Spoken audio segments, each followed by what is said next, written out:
Last week, we heard from 3 experienced diplomats who testified about President Trump's scheme to condition official acts, a White House meeting, and hundreds of millions of dollars of U.S. military aid to fight the Russians on a deliverable by the new Ukrainian President Zelensky, 2 politically motivated investigations that Trump believed would help his re-election campaign. One of those investigations involved the Bidens, and the other involved a discredited conspiracy theory that Ukraine and not Russia was responsible for interfering in our 2016 election. As Ambassador Sondland would later tell career Foreign Service Officer David Holmes immediately after speaking to the president, Trump did not give he then used an expletive, about Ukraine. He cares about big stuff that benefits the president, like the Biden investigation that Giuliani was pushing. To press a foreign leader to announce an investigation into his political rival, President Trump put his own personal and political interests above those of the nation. He undermined our military and diplomatic support for a key ally and undercut U.S. anti-corruption efforts in Ukraine. How could our diplomats urge Ukraine to refrain from political investigations of its own citizens if the President of the United States was urging Ukraine to engage in precisely the same kind of corrupt and political investigations of one of our own citizens? At the White House, career professionals became concerned that President Trump, through an irregular channel that involved his acting chief of staff, Mick Mulvaney, EU Ambassador Gordon Sondland, and Rudy Giuliani, was pushing a policy towards Ukraine at odds with the national interest. This morning, we hear from 2 of the national security professionals who became aware of those efforts. Lieutenant Colonel Alex Vindman, whose family fled oppression in the Soviet Union when he was a toddler, is a career Army officer, an Iraq War veteran who was awarded a Purple Heart, and an expert in Russia and Ukraine who has worked at the highest levels of the Pentagon. In July 2018, he was detailed to the White House in part to coordinate policy on Ukraine. Jennifer Williams is a career Foreign Service officer who is currently detailed to the Office of the Vice President and responsible for Europe and Eurasia-related issues. Following his initial and congratulatory phone call with Ukrainian President Zelensky on April 21st, President Trump asked Vice President Pence to represent him at Zelensky's upcoming inauguration. Ms. Williams was working on logistics for the trip. Pence would be a coveted attendee, second in significance only to the president, and would have sent an important signal of support to the new Ukrainian president.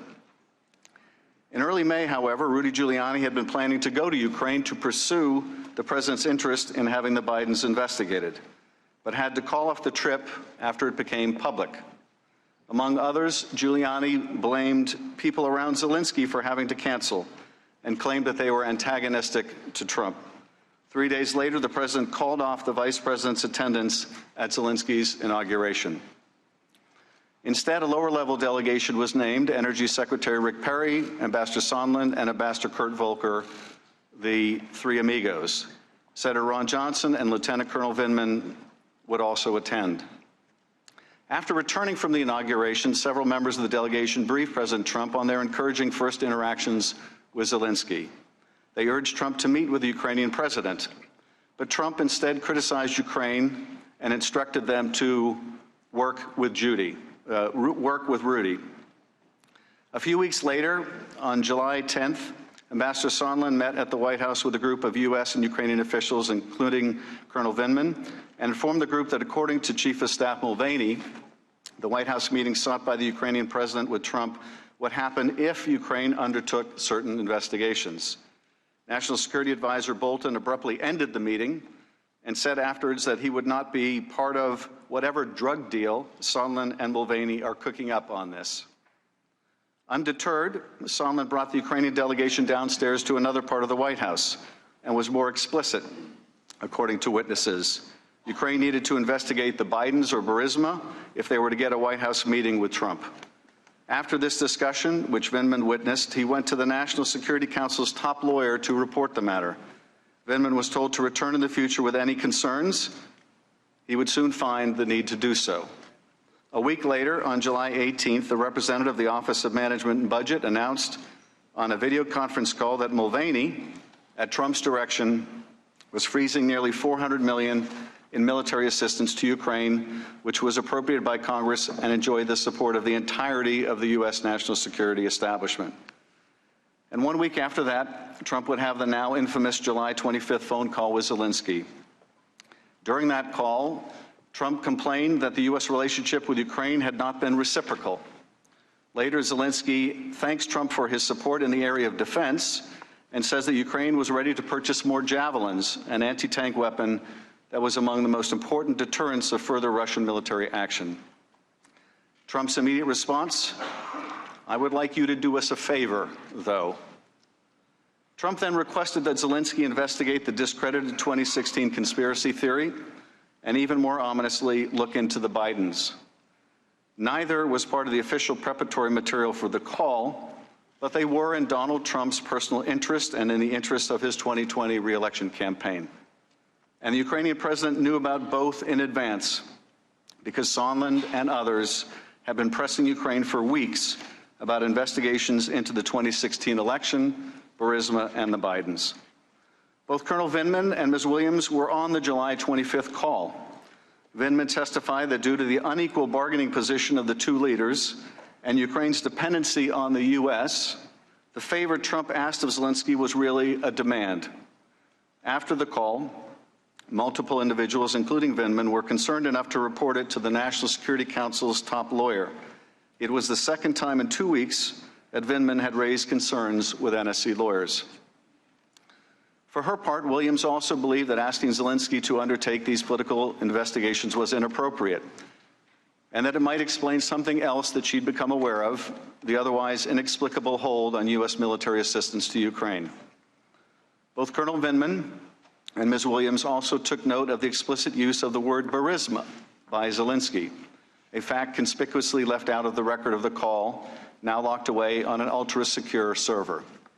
Colonel Vindman believed that Zelensky must have been prepped for the call to be able to make the connection between Biden and Burisma, a fact that other witnesses have now confirmed. In the weeks that followed the July 25th call, Colonel Vindman continued to push for a release of the military aid to Ukraine and struggled to learn why it was being withheld. More disturbing, word of the hold had reached Ukrainian officials prior to its becoming public. By mid-August, the Ukrainian deputy ambassador asked Vindman why the United States was withholding the aid. Although Vindman didn't have an answer, Sondland made it explicit to Ukrainians at a meeting in Warsaw. They needed to publicly commit to these two investigations if they hoped to get the aid. Ms. Williams, we all saw the president's tweet about you on Sunday afternoon and the insults he hurled at Ambassador Yovanovitch last Friday. You are here today, and the American people are grateful.